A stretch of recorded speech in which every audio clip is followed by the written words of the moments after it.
গৌরবগাথা ও মানবজাতির অমর কৃতিত্বর সাক্ষী হয়ে পিরামিডের জাদু এবং রহস্য আমাদের কল্পনার জগতে নিয়ে যায়। যদিও বিজ্ঞানীরা এবং প্রত্নতাত্ত্বিকরা অনেক গবেষণা করেছেন, তবু পিরামিডের কিছু প্রশ্নের উত্তর এখনও অজানা।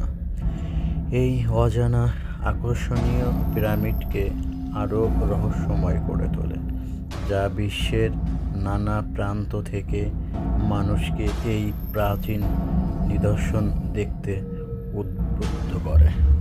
আজকে ছিল এ পর্যন্তই। পরবর্তীতে হাজির হব এরকমই কিছু ইন্টারেস্টিং গল্প নিয়ে। সবাই ভালো থাকবেন, সুস্থ থাকবেন এবং আমার চ্যানেলটি সাবস্ক্রাইব করবেন। ধন্যবাদ।